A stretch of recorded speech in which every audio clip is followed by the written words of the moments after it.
Buenas tardes a todas y a todos. Muchas gracias por integrarse a esta, diría, cuarta jornada de nuestras jornadas de comunidad del transporte.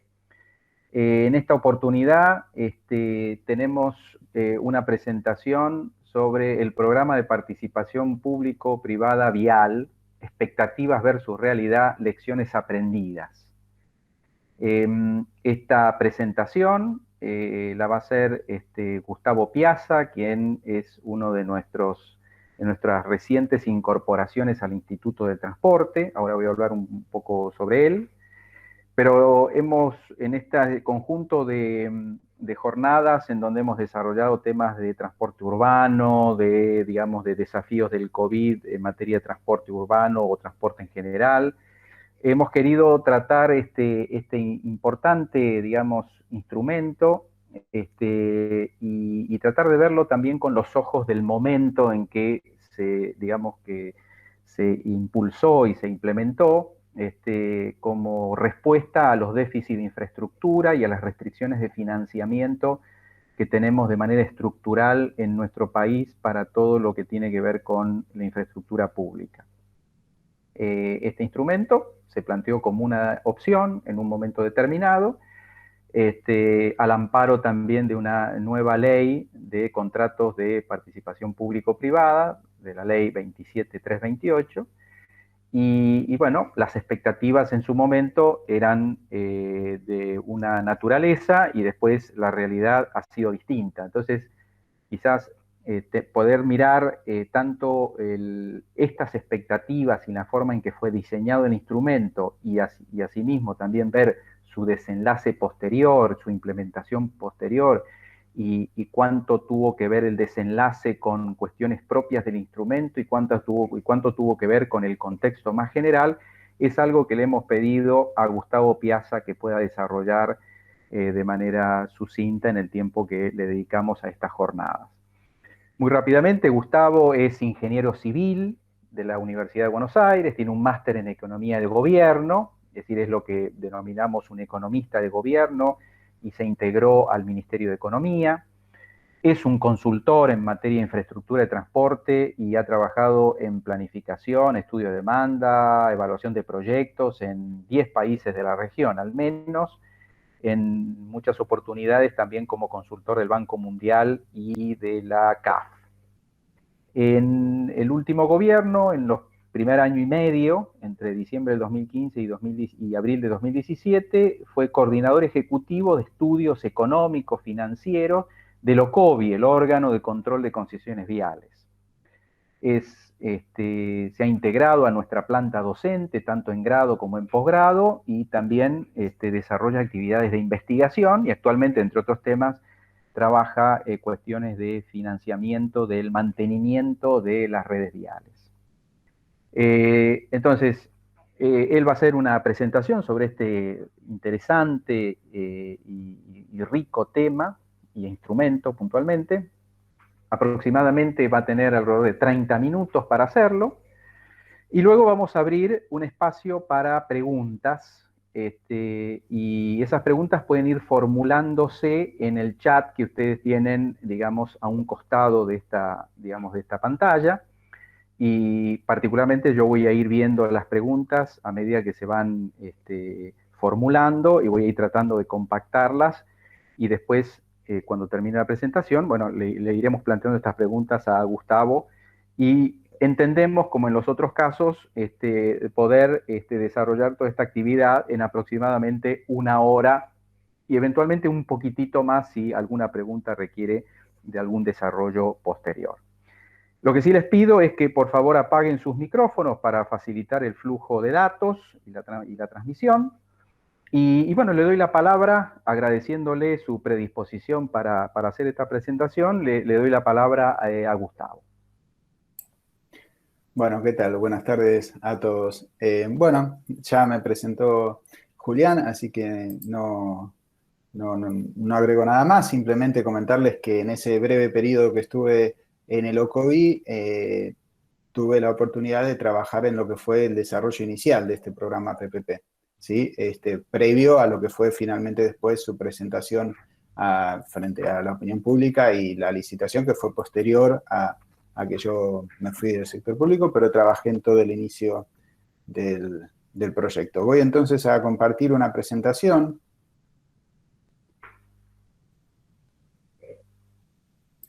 A ver.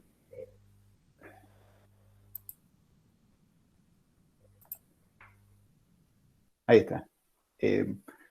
Bueno, entonces la idea es contarles un poco la historia de este programa, cuáles eran, como decía Julián, las expectativas previas al momento de diseñarlo, de desarrollarlo, qué fue lo que sucedió después durante el proceso de licitación, adjudicación e inicio de los contratos, y finalmente cuál es la realidad que se observa actualmente y qué podemos aprender de todo eso, o qué expectativas podemos tener a futuro de la continuidad del programa o de eventualmente en un futuro cercano un reemplazo por un programa similar. Para, digamos, incursionarlos un poco en el porqué de la necesidad del programa, la asociación pública-privada en Argentina, desde el punto de vista del gobierno nacional hacia el sector vial, viene de mucho tiempo. O sea, las concesiones de los 90, incluso las concesiones de la década del 2000 y 2010, eran asociaciones públicas privadas en su término más general. Y tenían por objetivo el de poder mantener y de recuperar también los 8.000 kilómetros más transitados de la red nacional. O sea, la red pavimentada nacional tienen en forma aproximada 40.000 kilómetros de rutas pavimentadas, las que están bajo jurisdicción del gobierno nacional. Y en ese gráfico que pueden ver en la presentación, estos son los 10 deciles, o sea, cada decil, cada barra representa 4.000 kilómetros. Y los 4.000 kilómetros más transitados tienen un tránsito promedio diario de 15.000 vehículos. Más del 30% de esos vehículos son camiones. El segundo decil, o sea, el decil de los siguientes 4.000 kilómetros, tiene un tránsito promedio diario de 5.200 vehículos, también con un porcentaje superior al 30% de camiones. Y después ya el resto de la red presenta tránsitos muchísimo menores, incluso los 5 deciles, o sea, los 20.000 kilómetros menos transitados presentan tránsitos que en promedio están en 1.000 vehículos diarios. Y esto habla un poco de las necesidades de inversión en esa infraestructura, ¿no? Los 8.000 kilómetros más transitados, que son esos dos primeros deciles, requieren una mayor exigencia de capacidad por el tránsito que circula en ellas, tienen un mayor deterioro por la gran cantidad de camiones que también circulan por ella, y por su volumen de tránsito y por su densidad poblacional también de las zonas que atraviesa, suelen tener la mayor cantidad de accidentes, y por lo tanto la necesidad de inversiones en seguridad vial también es mayor. Por lo tanto, se requieren mucho más esfuerzos desde el punto de vista financiero y de gestión para manejar estos 8.000 kilómetros. ¿Cuánto requiere? Es difícil de estimar, porque cada ruta, habría que analizar cada ruta, cada tramo, para ver las necesidades de rehabilitación, las condiciones, digamos, del entorno, para saber también las necesidades de mantenimiento. Digamos, no hay un precio uniforme que uno pueda, cuando uno habla cuánto cuesta mantener una ruta, cuánto cuesta rehabilitarla, y trata de usar valores promedio, en realidad esos promedios promedian valores muy, muy variados. Entonces, pero más o menos, haciendo un cálculo muy grueso, ¿sí? Yo estimé que se necesitan aproximadamente 200 o 300 millones de dólares anuales solo para conservar y mantener esos 8.000 kilómetros más transitados, incluyendo lo que es la repavimentación cada 10 o 12 años. Adicionalmente a eso, tenemos que prever unos 300 o 400 millones de dólares para rehabilitar las rutas, porque los 200 o 300 millones que mostré inicialmente serían si ya estuvieran en buen estado, en un estado aceptable, ¿no? Y solo hubiera que conservarlas y mantenerlas y repavimentar cada tanto. Ahora, la realidad es que esas rutas no están en buen estado, requieren en algunos casos fuertes rehabilitaciones y algunas obras pequeñas de seguridad vial o de pequeñas, algún puente o alguna intersección que requiera atención. O sea, no estoy hablando de ampliaciones de capacidad, ¿sí? No estoy hablando de agregados de carriles, ni estoy hablando de transformación en autopista. Eso daría más o menos unos 500 o 700 millones de dólares anuales, y para que lo puedan poner en contexto del presupuesto de vialidad, eso representa aproximadamente entre el 30 y el 40% del presupuesto histórico de vialidad para lo que es gasto en obras, ¿sí? Vialidad, en los últimos 15 años de promedio, ¿no? Vialidad tiene un presupuesto promedio de aproximadamente 2.500 millones de dólares por año en los últimos 15 años, pero solo un 75% de eso, o entre 70 y 75% se destina a obras, digamos. Una parte importante también se destina a personal y a lo que es gastos de funcionamiento y administrativos. Digamos, esas experiencias que les comentaba de tratar de mantener esos 8.000 kilómetros de manera, con ayuda del privado, o sea, de manera de que Vialidad pueda, de alguna manera, liberar recursos para poder atender el resto de la red. Si Vialidad se dedicara a atender esos 8.000 kilómetros de mayor tránsito, le quedaría muy poco margen para poder mantener en condiciones y hacer las obras necesarias en los 32.000 kilómetros restantes. Entonces siempre se buscó digamos, la asociación con el sector privado para tratar que aporte financiamiento, que aporte tecnología, que aporte eficiencia, para poder mantener esa ruta en condiciones. Lamentablemente, nuestra historia no es muy favorable en términos del éxito que tuvieron esos programas. Ustedes lo deben conocer bien, porque son muy conocidos. Las concesiones viales de los 90 se caracterizaron por sus gran cantidad de renegociaciones. Esas renegociaciones se iniciaron muy poco después de realizados los contratos. Las concesiones viales de 2003 al 2018 también tuvieron renegociaciones en un esquema donde además las obras importantes estaban a cargo del Estado y las empresas concesionarias básicamente hacían conservación y mantenimiento y operación. Todos estos procesos terminaron siendo muy costosos para el Estado, incluso concesiones que iban a ser onerosas, que iban a ser con canon, terminando siendo subsidiadas y onerosas para el Estado.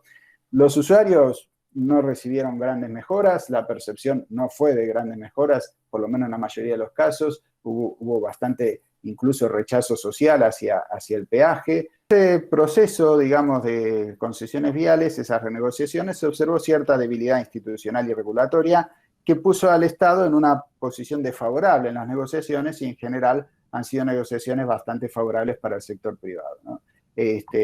Y en muchos casos pecaron de expectativas poco realistas, o sea, expectativas sobre todo, por ejemplo, en las expectativas de cómo podía ajustarse la tarifa.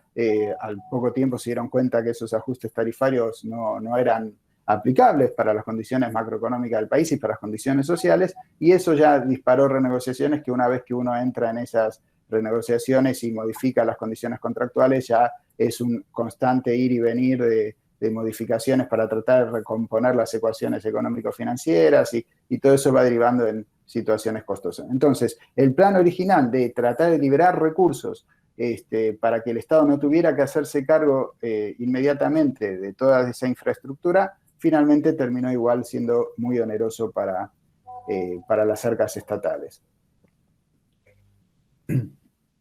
Entonces, digamos, con los contratos, los últimos contratos de concesiones estaban previstas finalizar en el 2016, pero como el 2016 fue el primer año del nuevo gobierno, de aquel momento, y ya venía con la idea de poder implementar un sistema un poco más avanzado de programa de participación público-privada, entonces se dio una prórroga, primero de un año, después de 2 años, que la primera estaba prevista contractualmente, la segunda no tanto, pero se fue prorrogando para tratar de dar tiempo para diseñar este programa de participación público-privada.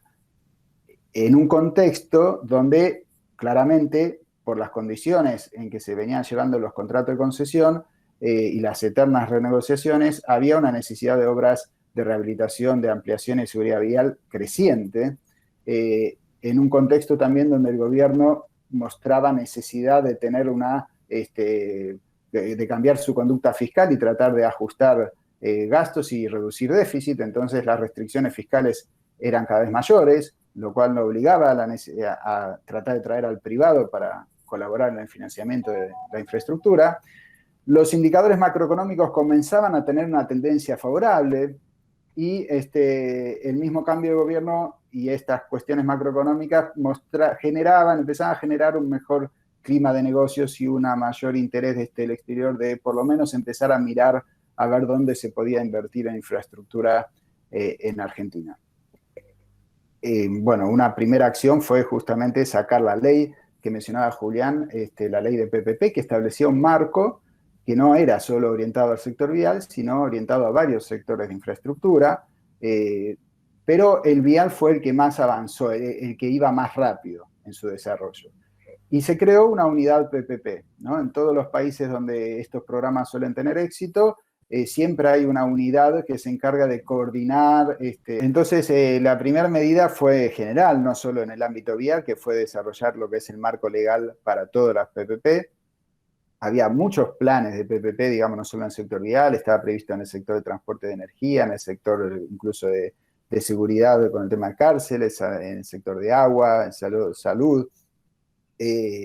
Pero, como les decía, el PPP RARS viene de Red de Autopistas y Rutas Seguras, fue el más avanzado, y la unidad PPP que les comentaba se creó para tratar de coordinar los proyectos PPP y darles una estructura común, estructurarlos, poder coordinarlos, y bueno, ese era el fin, aunque, digamos, no se cumplió mucho porque no se desarrollaron muchos programas PPP a un nivel avanzado. Y este marco legal que se generó, especialmente, entre muchas características que tenía, excluía o limitaba algunas prerrogativas del derecho público. Después vamos a ver una en concreta que me parece interesante para esta circunstancia. Tenía novedosos mecanismos de solución de controversias. Los ingresos del contratista incluso podían ser en dólares o indexados, porque se excluía específicamente la necesidad de cumplir con la ley de convertibilidad. Se creó un fondo fiduciario específico, PPP-RARS, y se planteaba la posibilidad de cesión de derechos de cobro, los derechos propios de la sociedad. Por ejemplo, si una sociedad se endeudaba con un banco, pero después incumplía, entonces le cedía los derechos al banco, digamos, al prestamista. O sea, tenía varios aspectos que trataban de favorecer el interés privado y mostrándoles que esta vez se podía desarrollar un programa que iba a tener una estabilidad jurídica mayor. Se pensó el plan originalmente en 3 etapas, donde se iban a construir 1.600 kilómetros de construcción de autopistas. Si ustedes recuerdan, igual la publicidad del Plan Vial Federal hablaba de 2.800 kilómetros de construcción de autopistas, que era duplicar la cantidad de autopistas que teníamos en Argentina en ese momento, pero una parte de esas obras las iba a hacer Vialidad misma. O sea, el programa PPP Vial solo consideraba 1.600, solo es una manera de decir, porque es muchísimos kilómetros de autopistas, pero también había un programa vial federal, un plan vial federal, que también asignaba muchas obras en cabeza de Vialidad Nacional. No era delegar todo lo que era grandes obras a las PPP, sino que también Vialidad tenía pensado invertir muchísimo dinero en infraestructura nueva. 3.300 kilómetros de construcción de rutas seguras, que básicamente es construcción de banquinas, rectificación de curvas, mejoras de situaciones de inseguridad vial, carriles de sobrepaso, obras varias. 320 kilómetros de obras especiales, como por ejemplo agregar nuevos carriles, bastantes variantes a localidades para evitar el paso de tránsito pasante, especialmente el pesado, por localidades urbanas. Y eso era una inversión que se estimaba en 16.800 millones de dólares en contratos de 15 años de duración, pero donde el fuerte iba a estar en los primeros 4 años, ¿sí? El fuerte de inversión. Estas 3 etapas se pensaban licitar en el mismo año, o sea, durante el 2018. No eran 3 etapas que iban a pasar 1 o 2 años entre ellas, sino que estaban pensadas a hacer con meses de diferencia. La etapa 1 se pensaba, digamos, se presentó este programa en noviembre del 2017 en el Centro Cultural Kirchner, y la primera etapa se pensaba licitar en abril del 2018. Y preveía 800 kilómetros de construcción de autopista, o sea, más o menos era la mitad, ¿sí? de lo que era el plan completo. O sea, hablamos de una inversión de 8.000 millones de dólares y también concentrado en los 4 primeros años. Ahí, para que se ubiquen geográficamente, muestran los corredores viales que iban a formar parte de todas las etapas, pero la etapa 1 se concentró en los principales corredores, que son el corredor sur, que incluye la autopista Richeri y parte de la ruta 3 y 205, el corredor A, el corredor C, que es la ruta 7, el corredor E, que es la autopista a Rosario, incluyendo obras en la circunvalación de Rosario, el corredor F, que es la autopista Rosario-Córdoba y también la ruta 33, y básicamente son esto. Y después el resto de los corredores se iban a licitar en las siguientes etapas que nunca llegaron. Esto es para mostrarles un poco cómo estaba previsto el pago de las obras. Las obras las iba a pagar finalmente el Estado Nacional, no las pagaba el usuario a través del peaje. ¿Sí? El peaje estaba calculado para que cubriera los gastos de operación y mantenimiento de la obra, o sea, el OPEX. ¿Sí? Como hay rutas hay corredores que tienen mucho tránsito, como puede ser la ruta Buenos Aires-Rosario o como puede ser la Richeri y la autopista Ezeiza Cañuelas, esos corredores, que acá están indicados, esos corredores, como iban a recaudar más de lo que necesitan para operación y mantenimiento, está previsto que aporten al Fondo Fiduciario PPP una contribución fideicomitible. Con esa contribución se pagaba los títulos por disponibilidad a los otros corredores para que cubrieran los gastos de operación y mantenimiento, dado que por su menor tránsito no iban a llegar a cubrir, ¿no? Esto formaba parte de la oferta, o sea, cuánto TPD pedían los concesionarios formaba parte de la oferta económica que tenían que hacer los concesionarios. Eso es lo que es operación y mantenimiento. Ahora, lo que es el grueso de la inversión, que eran las obras, se iban a pagar a través de lo que se llamaban títulos por inversión. ¿Sí? Esos títulos por inversión se iban a emitir a lo largo de los hitos que generaran el avance de las obras, y después de un periodo de gracia se iban a pagar durante digamos, periodos semestrales, creo que eran durante 10 años, ¿sí? Si mal no recuerdo, donde se iban a pagar esos TPI. Estos TPI también forman parte de la oferta económica de las empresas. O sea, las empresas decían cuánto querían de títulos públicos por construir las obras. ¿Y cómo se iban a pagar finalmente? O sea, ¿quién pagaba esos TPI cuando fuera necesario pagarlos? Básicamente el CIFIAL, ¿sí? El CIFIAL, que es un fondo que viene creado desde el 2001 cuando se creó el Fideicomiso de Infraestructura del Transporte y cuyo origen de fondos finalmente se remite a lo que es el impuesto a los combustibles líquidos. Del impuesto a los combustibles líquidos, un 28,58% va al fideicomiso de infraestructura, pero de eso solo un 50% va al CIFIAL y el 100% del CIFIAL va al fondo fiduciario. Si no llegara a ser suficiente estos montos provenientes del CIFIAL para cubrir el pago de los TPI, estaba previsto contractualmente que el Estado Nacional tenía que hacer aportes contingentes para cubrir la diferencia. ¿Cuáles eran las expectativas entonces desde que se hizo la presentación hasta que se licitaron los corredores de la etapa 1? El riesgo país estaba bajando en aquel momento, en noviembre estaba en 350 puntos básicos, cuando se licitó en abril de 2018 estaba en 400, y las expectativas eran que iban a continuar la tendencia a la baja. Había expectativas de una reducción gradual de la inflación. En abril del 2018 la inflación interanual había bajado, si mal no recuerdo, al 25-27%. Venía de valores mucho más altos. También había expectativas que el dólar continuara contenido y sin grandes sobresaltos. Se tenía muchas expectativas en cuanto a que vinieran créditos importantes desde el exterior para financiar inversiones, y por eso la ambición del plan, ¿no? El plan era un plan muy ambicioso en términos de cantidad de autopistas a construir y de inversiones a hacer en muy pocos años, en 4 años.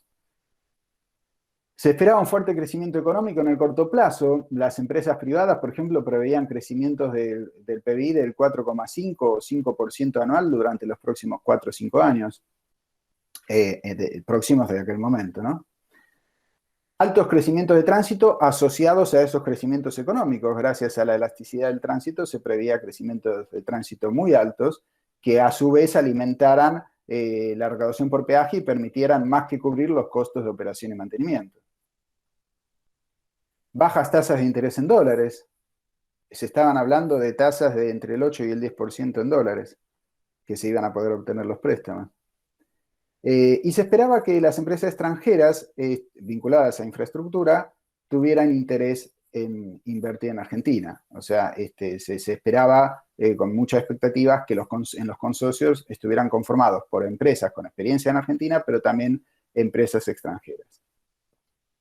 Que hubiera competencia en el proceso licitatorio para garantizar una eficiencia en las ofertas económicas, y que entonces no fuera necesario hacer aportes contingentes en el futuro por parte del gobierno nacional, porque con los altos crecimientos del tránsito que se esperaban y las buenas condiciones económicas, se esperaba que la recaudación del impuesto al combustible fuera suficiente para cubrir las obras. Y había un optimismo que venía de los dos lados, ¿no? Y esto es habitual en nuevos procesos licitatorios. El optimismo del lado del gobierno es obvio porque si no, no generaría un programa con tantas expectativas y tan ambicioso. Y el privado también, especialmente el privado nacional, porque siempre está ansioso de volver a tener esperanzas y porque viven de eso, digamos, de construir, de hacer obras. Y entonces, cuando se les presenta una posibilidad con ciertas expectativas favorables, realmente se vuelven muy optimistas. Entonces, de los dos lados alimentaban ese optimismo. ¿Cuál fue la realidad que aconteció desde julio a agosto del 2018? ¿Por qué tomo estos 2 meses? Porque las licitaciones fueron hechas en abril del 2018 y en julio se firmaron los contratos y el 1 de agosto se comenzaron a operar. En tan poquitos meses, el riesgo país, estábamos hablando de abril a julio, ¿sí? O de abril a agosto. El riesgo país se incrementó un 60%. La inflación recuperó la tendencia creciente, pasando de un 25-27% interanual a un 36% interanual. El dólar se incrementó más del 40%. Cada uno de estos ítems se corresponde con ítems de las expectativas de la transparencia anterior, ¿no? Los créditos externos nunca llegaron, no solo por una situación de riesgo país creciente, sino también por las normas de compliance de los bancos. Si se acuerdan, en agosto de ese año se salió a la luz pública el tema de los cuadernos y todas las empresas argentinas que habían presentado sus ofertas en la licitación PPP figuraban en los cuadernos. Entonces los bancos extranjeros de ningún modo iban a dar un crédito a empresas sospechadas de corrupción. Entonces, más el riesgo país, era evidente que los créditos no iban a llegar. El PBI, que se creía que iba a crecer en forma considerable, cayó en 2 años consecutivos, 2018 y 2019, aproximadamente un 5% en forma acumulada. El tránsito cayó muy fuerte, especialmente el de cargas. En algunos corredores incluso cayó más de un 20% el transporte de cargas, caídas que no se veían desde el año 2002. Las tasas en dólares directamente eran inexistentes porque no había crédito. Las empresas extranjeras, de las 26 empresas que se presentaron y formaron consorcios, solo 7 fueron extranjeras y ninguna eran de las grandes empresas de infraestructura vial del mundo, o sea, Abertis, Vinci, ACS, Ferrovial, digamos, ninguna de esas empresas se interesaron. Las que se interesaron fueron empresas de menor envergadura. La competencia en la licitación, y ahora les voy a mostrar lo que ofertó cada empresa, estuvo limitada. ¿Por qué estuvo limitada? Porque en algunos corredores solo hubo 2 oferentes, ¿sí? En otros hubo 4. Por otro lado, como vamos a ver en la siguiente diapositiva, hubo muchísima dispersión entre los montos que pedían las empresas de títulos para cubrir las obras. Y esa dispersión estaba explicada principalmente por las diferencias en los créditos que tenían preacuerdos las empresas con los bancos. Las tasas, los costos financieros eran muy distintos dependiendo del consorcio, la facilidad de obtener esos créditos. Y eso provocó más una eventual diferencia de percepción de riesgo también entre las empresas, hizo que las ofertas fueran muy disímiles entre sí. Y eso entonces no garantiza una buena competencia, porque en una competencia se supone que las empresas pelean por tratar de ajustar su rentabilidad o mejorar su eficiencia para, sobre una estructura de costos relativamente uniforme, lograr tener una ventaja comparativa respecto a las otras y poder ganar. Ahora, cuando hay empresas que tienen costos financieros muy diferentes que otras, entonces nadie garantiza que la empresa que se sabía con el mejor costo financiero haga sus ajustes necesarios para mejorar la eficiencia, digamos, porque ya sabe que va a ser ganadora por su menor costo financiero. Y finalmente empezaba a surgir la idea de que los aportes contingentes del Estado Nacional iban a ser necesarios en el futuro porque con esa caída de tránsito y esa caída económica, los ingresos por el impuesto al combustible no iban a alcanzar para pagar todos los TPI. Hay otro dato adicional que es muy relevante. Había una cláusula en el contrato que establecía que si el riesgo país al momento de adjudicarse los contratos, al momento del cierre financiero, era superior al que estaba al momento de realizar las ofertas, el Estado iba a reconocer TPI incrementados en dólares para compensar en cierta medida a las empresas privadas por el mayor costo financiero. Y a la inversa, si el riesgo país al momento del cierre financiero de los contratos fuera menor al que estaba al momento de las ofertas, era al revés. El privado iba a recibir menos dólares por sus obras para, digamos, que el Estado se apropiara en cierta medida del beneficio financiero que las empresas lograron. La realidad es que al momento de adjudicarse los contratos, el riesgo país estaba, si mal no recuerdo, cerca de los 900 puntos. Entonces estamos hablando de más de 400 y pico de puntos de diferencia. Ya con esa diferencia, los TPI, o sea, la cantidad de dólares que el Estado iba a tener que pagar por las obras se incrementaba un 31,5%. ¿Sí? Entonces eso hacía que con más razón se preveía que iban a ser necesarios aportes contingentes del Estado Nacional. Y el optimismo de ambos lados, especialmente el privado, se modificó por un pesimismo creciente. Acá les muestro lo que ofertó cada una. Fíjense las grandes dispersiones, ¿no? Fíjense, por ejemplo, el corredor A, que es la ruta 3, básicamente. Cartelone ofreció 990, pidió, ¿no? Reclamó 994 millones de dólares y hay otras empresas que pidieron 1.800 por eso. Lo mismo en el corredor B, 827, 1.739, estamos hablando del doble, ¿sí? 701, 2.141, 3 veces más. Fíjense el corredor E, solo tuvo 2 interesados. El corredor F también, 722 contra 2.600, la que más pidió. 699 en el sur contra 1.900. O sea, claramente había distorsiones que no permitían, a mi juicio, que este sistema de licitación produjera una competencia real en la licitación. Si se fijan, no en todos los casos fue asignada la obra, lo que está recaudado es a quién se le asignó el corredor, no en todos los casos se le asignó al de menor oferta. Eso era porque cada consorcio solo podía ganar hasta 2 corredores, pero en el momento de la oferta debían indicar si aceptaban, si en caso que su oferta fuera la más conveniente en 2 corredores, si aceptaban agarrar los 2 o si se iban a quedar con uno solo. Varias empresas prefirieron quedarse con uno solo. Entonces, por ejemplo, el caso de Robela Carranza con Mota Engil de Portugal, fíjense que fue la menor oferta en el corredor sur, en el corredor C y en el corredor B, pero solo se quedó con el corredor sur. Y entonces los otros corredores se lo tuvieron que asignar al segundo mejor. Pero en algunos casos las diferencias no son despreciables. ¿Cómo llegamos a la situación actual? Desde agosto del 2018 a agosto del 2020, 2 años transcurridos desde la adjudicación de los contratos. Hubo fallidos intentos del gobierno anterior para salvar el programa.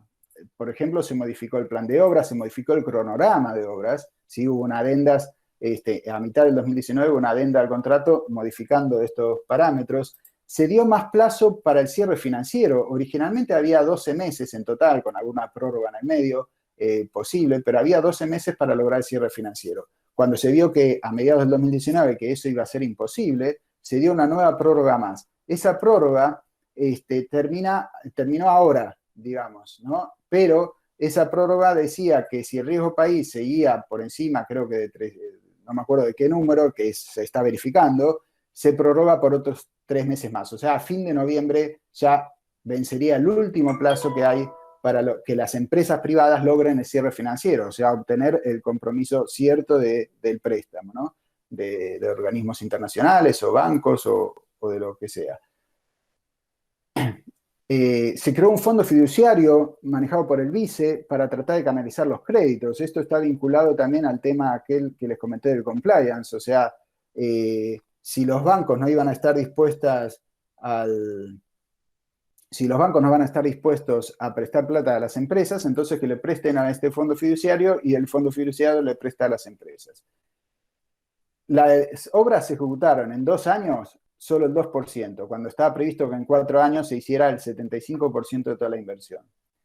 En los primeros meses de este gobierno hubo voluntad negociadora, se sentaron a charlar con las empresas, a tratar de reducir la cantidad de obras, aunque los contratos limitan esa reducción a un 20% como máximo, a pensar nuevos cronogramas, una nueva priorización de obras, pero cuando vino la pandemia fue el tiro de gracia, porque no solo implicó dejar de recaudar peaje, un tránsito que cayó todavía aún más, sino que además hizo internamente al gobierno que ganara el ala dura del gobierno y la decisión política aparentemente ya está tomada de rescindir los contratos.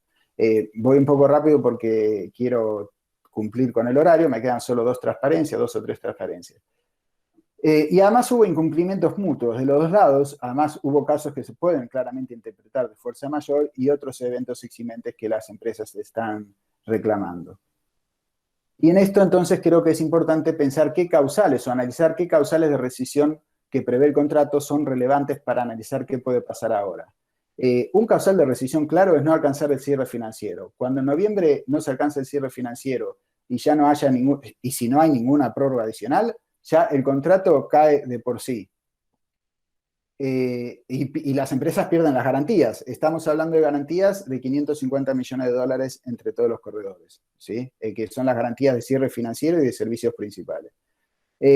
También puede rescindirse por fuerza mayor, alegando que el COVID-19 y la situación macroeconómica del país y el cierre de los créditos internacionales es claramente una situación de fuerza mayor, o también se puede llegar a una rescisión de mutuo acuerdo.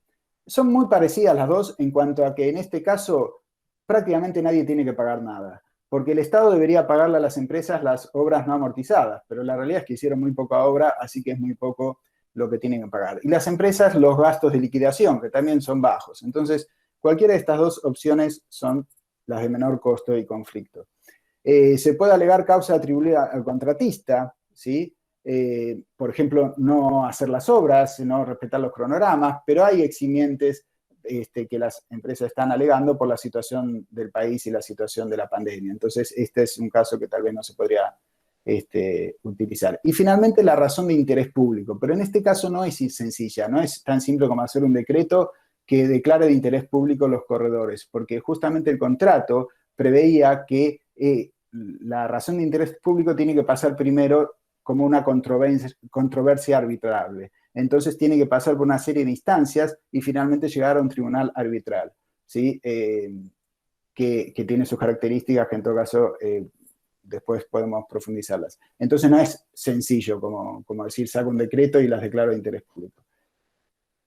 ¿Qué lecciones aprendimos? A mi juicio, es una opinión totalmente personal. La primera lección que yo observé es que, a pesar de nuestra historia de marcos jurídicos inestables, macroeconomías inestables, cuando se vuelve a generar un buen clima de optimismo, aunque sea a muy corto plazo, con un marco legal que se mejora, las empresas vuelven a tener interés en invertir.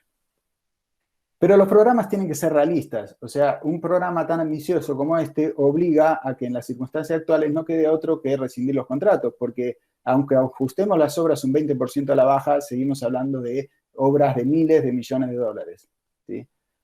Se mejoró mucho el marco legal, creo que la ley PPP y su decreto reglamentario y los contratos de PPP Vial son un avance, claramente un avance a los que eran las concesiones anteriores. Pero creo que la parte institucional, que es la que tiene que aplicar esas leyes, cumplirlas y controlar el cumplimiento, sigue siendo muy débil. Debe repensarse la forma de financiar las obras. Si seguimos dependiendo tanto del crédito externo, vamos a estar siempre sometidos a que desaparece en cuanto hay una inestabilidad macroeconómica o política. Si bien el marco, digamos, el mercado financiero local es muy pequeño y muy poco diversificado, creo que hay que avanzar en eso. También hay que repensar el peaje, si los valores de peaje de Argentina son adecuados o son muy bajos respecto a lo que es Latinoamérica. Y finalmente debería existir una instancia de auditoría externa previa vinculante, como puede ser el Tribunal de Cuentas de Portugal o como puede ser la Contraloría General de la República de Costa Rica, porque si hubiera intervenido con anticipación, yo creo, es mi opinión personal, que ya al momento de firmar los contratos, ya la situación argentina se estaba complicando demasiado. Yo creo que los contratos no deberían haberse firmado. Se hubieran licitado, sí, pero que no se tenía que haber llegado a la firma de los contratos. Y prestar mucha atención a la experiencia internacional. No tengo tiempo de desarrollar mucho qué nos dice la experiencia internacional, pero hay mucha experiencia en exterior, no siempre de éxito, hay muchos fracasos o medianos fracasos de los PPP y hay que aprender de todo, de las cosas buenas y de las cosas malas. Como ejemplo, muestro un índice, algunos conocerán, otros no. El Infrascopio es un índice desarrollado por The Economist Intelligence Unit, financiado y promovido por el BID, que trata de evaluar el clima que hay en los distintos países de América Latina y el Caribe para las inversiones PPP, ¿sí? Y la asociación público-privada. Argentina está antepenúltimo. Y esto no es porque es 2019, en el 2017 también estaba antepenúltimo, ¿sí? Está en lo que se cataloga como emergente. El resto son países desarrollados. No hay ninguno maduro totalmente, porque tiene que tener más de 80 puntos, y Chile, que es el mejor, tiene 79. Y este índice considera distintos criterios, regulaciones, instituciones, madurez, clima de inversiones en negocios y financiación. Fíjense que Argentina está por debajo o casi igual que el promedio en todos. Como ejemplo de otros países que están mucho mejor que Argentina, Brasil tiene muy buena la parte institucional y financiera, el resto está más o menos en el promedio, pero en ningún caso por debajo. Chile está mejor que el promedio en todo, y Colombia está mejor en todo, salvo en clima de inversiones y negocios, ¿no? O sea, que hay mucho por mejorar, solo superamos a Barbados y a Venezuela, fíjense. ¿Y cuáles son los aspectos claves para el éxito que nos enseña la experiencia internacional? Y les voy a ir diciendo lo que a mi juicio, si existía esto en Argentina o no existía. Primero, un fuerte compromiso político. Yo creo que en aquel momento en Argentina existía, por lo menos a nivel del partido gobernante. No existía un consenso intrapartidario, digamos, interpartidario donde hubiera un consenso social y político más amplio. Un marco jurídico favorable y estable. Era favorable, estable no, porque era incipiente, era recién nuevo, así que no se podía juzgar si era estable. El entorno macroeconómico estable claramente no lo teníamos, por más que algunos indicadores habían mejorado, no estábamos en una situación de estabilidad. El mercado de capitales desarrollado a nivel local no lo tenemos. Una fuerte institucionalidad, a mi juicio, también es una falla que todavía tenemos que resolver. Estudios previos realistas y profesionales, hasta ahí, diría, hasta ahí. Adecuada distribución de riesgos, creo que eso sí fue un gran avance de los contratos PPP, que tenían una buena distribución de riesgos entre el sector privado y público, asignando siempre el riesgo, como dice las buenas prácticas, al que mejor capacidad tiene para controlarlo. Y procesos licitatorios competitivos también, hasta ahí diría, porque no tuvieron los resultados competitivos que tal vez esperaban. Y una aceptación social que todavía dista de existir, o sea, la sociedad argentina es muy renuente al tema del cobro de peajes y en algunos sectores incluso a la participación privada, pero eso es algo que se construye con el tiempo. Bueno, esto fue lo que es la presentación. No sé, Julián, ¿cómo querés manejar el tema de si hay alguna pregunta? Muchas gracias, Gustavo. Bueno, realmente ha sido excelente la presentación. Lamento este incidente con el ingreso, la intrusión de personas que creo que hemos controlado, o bien dejaron de intentar intrusar. No sé qué fue. Pero todavía teníamos en carpeta una sesión de Zoom que la hubiéramos inmediatamente puesto en marcha, mandándoles a todos los que están aquí digamos, el vínculo. Entonces, bueno, muchas gracias, ha sido muy, muy interesante. Yo arranco con algunas preguntas que ya pude detectar. Lo que sí te pido, Gustavo, son respuestas Breves. breves, lo más breve posible, así podemos incorporar varias. Por lo pronto, arranco con 3 grandes preguntas. La primera, el fracaso del programa, ¿en qué medida se puede atribuir a un cambio de escenario económico, fundamentalmente, en qué medida errores de diseño? Si es posible distinguir esos aspectos, ¿no? Obviamente, quizás una mención, eso estaba en la última diapositiva, sobre el efecto o la importancia que tiene el contexto o el entorno económico y demás. Una segunda pregunta es, ¿qué aspectos constituyen esto que vos denominás la institucionalidad? O sea, ¿qué elementos son claves desde tu punto de vista para lo que sería este fortalecimiento de la institucionalidad? Y una tercera pregunta, mientras después recopilo algunas otras y vos vas contestando, es ¿cómo es el sistema de solución de controversias previsto en el marco legal en el sistema? Arrancando con estas 3. Trataré de ser muy breve. Respecto a la primera pregunta, si es un problema del fracaso, es un problema de la situación macroeconómica, pandemia o problema de diseño, sin duda es un problema de la situación macroeconómica y de pandemia, lo cual no quiere decir que en caso de no haber existido la situación macroeconómica inestable y la pandemia, los proyectos hayan sido un éxito. Es algo que nunca sabremos. Desde el punto de vista del diseño, yo creo que estaba bien diseñado. Desde el punto de vista de la institucionalidad fuerte para poder gestionar esos contratos y llevarlos a cabo de una manera eficiente y cumpliendo los objetivos que se preveían, es algo que pongo mis dudas, porque no veo una institucionalidad fuerte, pero nunca lo vamos a saber, ¿sí? Porque la pandemia y la macroeconomía se llevó por delante todo, es como un tsunami que se llevó por delante todo y nunca vamos a poder saber si hubiera funcionado. Pero tenía más expectativas que lo que eran las concesiones anteriores. El marco legal era mejor. Ahora, la segunda pregunta era respecto a, si me la recordás... sobre institucionalidad. Sí, sobre institucionalidad. Me refiero a que la ley preveía muchas cuestiones que después en la práctica no se cumplen o son difíciles de cumplir. Y al no haber una auditoría externa, nadie hace nada por no cumplirse. Ejemplos concretos. La ley preveía que antes de adjudicar un contrato por PPP tiene que haber un dictamen donde se demuestre fehacientemente de que ese proyecto produce un beneficio total neto positivo y que además la opción de PPP es la mejor opción para el Estado frente a la obra pública. Y además tiene que demostrar ese dictamen cuál es el flujo de requerimientos presupuestarios y financieros para el Estado Nacional durante todo el periodo de contrato. Ese dictamen está hecho, pero no calcula nada de esto y las poco que calcula se calcula de una manera muy poco transparente y que genera muchas dudas de la profesionalidad con que fue hecho.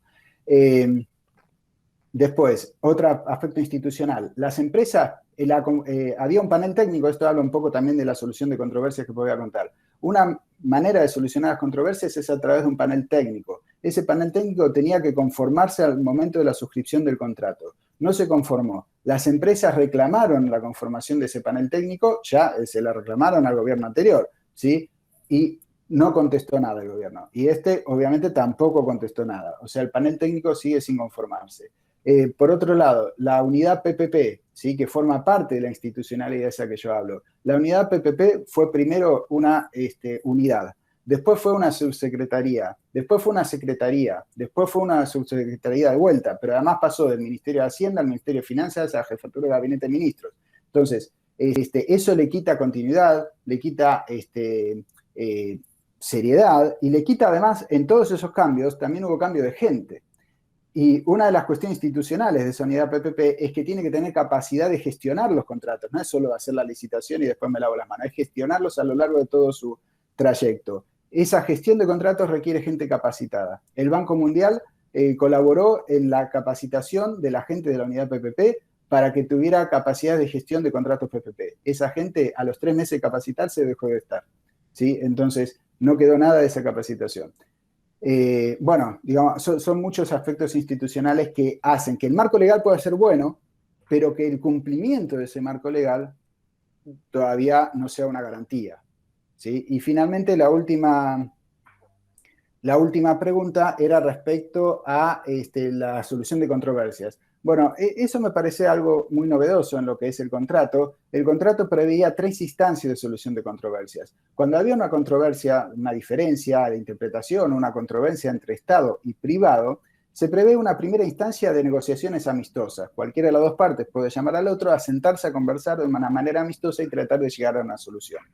Si esa instancia de negociación amistosa no llegara a su fin de una manera amistosa, ¿sí? Luego de un plazo determinado, entonces se pasa a una siguiente instancia que es la consulta al comité técnico, al panel técnico. Este panel técnico está integrado por 3 personas, un especialista jurídico, un especialista en economía y un especialista en ingeniería, seleccionado de una lista de profesionales habilitados que ya fue designada hace 2 años. ¿Sí? Si esta instancia de panel técnico, o sea, el panel técnico se reúne, llama a las partes, escucha las pruebas, las opiniones de cada uno y emite una opinión ese panel técnico. Si nadie está en contra, si nadie emite una observación a lo que dice ese panel técnico, luego pasado un tiempo es obligatorio para las partes cumplir con lo que este panel técnico decida. Ahora, si una de las partes no está de acuerdo, puede pasar a la tercera y última instancia, que es un tribunal arbitral. Este tribunal arbitral, o sea, no es un juzgado, digamos, un tribunal arbitral, tiene 3 árbitros. Cada una de las partes elige un árbitro y estos 2 árbitros eligen de común acuerdo un tercer árbitro. Y el tribunal arbitral puede estar en Argentina, en Buenos Aires, o en caso de que un concesionario tenga mayoría accionaria de una empresa extranjera o los propietarios de los títulos fueran extranjeros, puede tener sede en un país extranjero. Esas eran y lo que decidiera el tribunal arbitral no es observable, digamos, no es apelable, salvo que uno apele la nulidad del acto por cuestiones de eficiencia, digamos, jurídicas, pero si no, aunque no esté de acuerdo, tiene que ser aceptado por ambas partes. Bueno, esas eran las 3 preguntas, me parece, ¿no? Gracias, Gustavo. Sí, sí, perfectamente y muy precisas las respuestas. Obviamente me dejó preocupado todo lo que implica la debilidad institucional para poder realmente ejecutar, controlar, hacer un seguimiento de los contratos y que haya sido tan manoseado ese proceso de desarrollo institucional. Tengo 3 preguntas de distinto tenor y con eso de alguna manera vamos cerrando porque es lo que tengo también de la propuesta de los participantes. Por un lado, bueno, hay una pregunta que habla sobre el tema de compliance y por qué, digamos, algunas de las empresas que se presentaron en realidad tampoco no cumplían con todos los requisitos o los estándares de compliance. Y por qué empresas, sobre todo de afuera, que sí los hubieran cumplido, por qué finalmente no se presentaron. Vos aludiste algo de esto en la presentación, pero un poco cómo fue esa dinámica de presentación y no presentación de otras empresas que tenían mejores calificaciones en términos de esos estándares de compliance.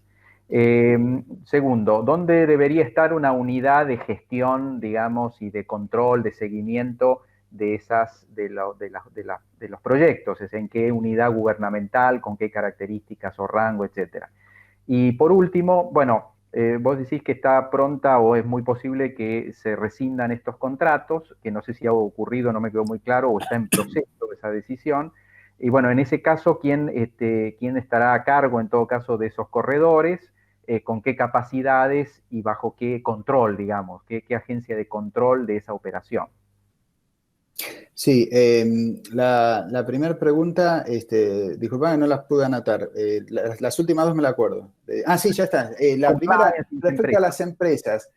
Bueno, no soy un experto en esa parte, pero lo que sí sé es que las empresas extranjeras más importantes, con algunas yo tuve contacto, tuvieron una primera aproximación de interés. Incluso vinieron, en algunos casos viajaron especialmente en noviembre del 2017 a ver la presentación que se hizo en el CCK, pero luego del análisis les pareció que, en particular, por lo menos con las 2 que hablé yo, no tenían tiempo para estudiarlo. Esto era en noviembre, se está previendo que los pliegos salieran enseguida, después se demoraron un poco, pero estaban previstas las aperturas de las ofertas a principios de abril, y bueno, enero siempre tiene los problemas de las fiestas y eso, entonces, y esas son empresas que en general necesitan un tiempo importante para estudiar el tema, después como un mes para el go o no go, o sea, para decidir si van o no van a la licitación, después para preparar todo. Entonces, en el caso del par que hablé yo, fue principalmente un problema de que se dieron cuenta que no llegaban a tiempo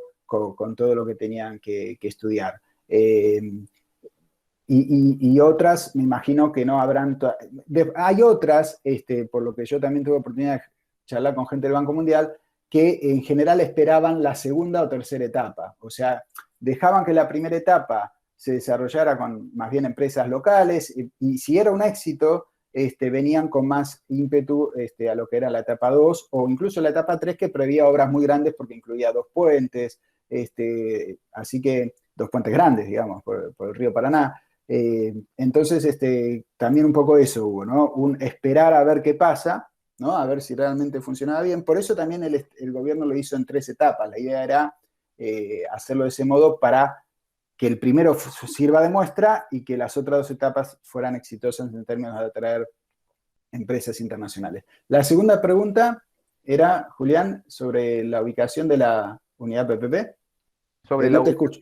Sí, sobre la Sí. ubicación de la unidad. Y la tercera, bueno, finalmente, de acuerdo al desenlace que se produzca respecto a estos Sí. contratos, ¿cuál va a ser la unidad de gobierno que se hará cargo de la gestión y bajo qué mecanismo de control y con qué capacidades? Sí, la unidad PPP creo que más que... A mí no me gusta mucho que esté en finanzas, creo que es mejor que esté en jefatura de gabinete, ¿no? Para no darle un sesgo orientado solo a lo financiero, pero creo que más importante que donde esté es que tenga una institucionalidad fuerte. Primero que la pongamos en un lugar y la dejemos y que le demos estabilidad a la gente, porque, reitero, tiene que ser gente que esté muy capacitada en términos de gestión de este tipo de contratos. Entonces no puede ser gente contratada la que se capacite, tiene que ser gente de planta, gente que tenga permanencia, ¿sí? Entonces creo que es mucho más importante que el lugar la fortaleza institucional que yo le voy a dar a esa unidad PPP. Más allá de eso, creo que en finanzas, creo que es mejor que esté en jefatura de gabinete, ¿no? Pero creo que hay otro aspecto más importante que es como este nivel de institucionalidad. Y finalmente, muy probablemente, no, todavía no están rescindidos los contratos, ¿sí? Está tomada la decisión política, pero las empresas presentaron cautelares, hay, digamos, el gobierno alega que las empresas, porque el cierre financiero tenía fechas previstas para su cierre, la última fecha era el 1 de mayo de este año, se daba una prórroga hasta agosto, pero con la condición que las empresas incrementaran la garantía de cierre financiero. La garantía de cierre financiero era el 2% del total de TPI, o sea, de los títulos pedidos, pero se tenían que incrementar del 2% al 2,5%. Eso las empresas no lo incrementaron, entonces el gobierno alega que están en falta, ¿no? Y que por eso también los mandó una intimación. Entonces está todo en un proceso que no va a ser sencillo de resolver, ¿sí? Salvo que se sentaran a resolverlo de común acuerdo, como es uno de los posibles causales de rescisión, cosa que dudo que de común acuerdo lo solucionen. ¿Y quién se haría cargo? En el momento que se rescindan, claramente se va a tener que hacer el cargo del Estado, seguramente a través de la empresa privada, pero con propiedad estatal, que es Corredores Viales Sociedad Anónima, que es la que se hizo cargo hasta ahora de los corredores que iban a entrar en la etapa 2, que como no se licitó y se vencieron las concesiones anteriores, se hizo cargo Concesiones Viales Sociedad Anónima. Es una empresa privada, pero que tiene el 51% del Ministerio de Transporte y el 49% Vialidad Nacional de las acciones de esa empresa, ¿sí? O sea, es una empresa finalmente que se mantiene con gastos estatales, porque el peaje realmente cubre muy, muy poco, porque son peajes mucho más bajos que los que son los corredores PPP. Pero creo que la figura que van a elegir es esa, es asignarle, concesionarlas esos corredores a Corredores Viales Sociedad Anónima. Y obviamente no se va a hacer ninguna de las obras que estaban previstas. O sea, como mucho se logrará mantener las obras y hacer unas mínimas inversiones en seguridad vial o alguna otra cosa más, pero nada más que eso. Bueno, muchas gracias, Gustavo. Vamos a hacer el cierre ahora porque, bueno, estamos un poco pasados, pero consideramos estos minutos por la intrusión que tuvimos. Yo creo que al final, más allá de ese incidente, creo que la exposición fue completa y fue realmente muy buena y ha dejado bueno, algunas de las condiciones que necesitaría en el futuro, tanto institucionales como económicas, e incluso de un contexto político también, para que ese instrumento tenga alguna factibilidad, alguna viabilidad de ser útil para, digamos, para la infraestructura, para el desarrollo.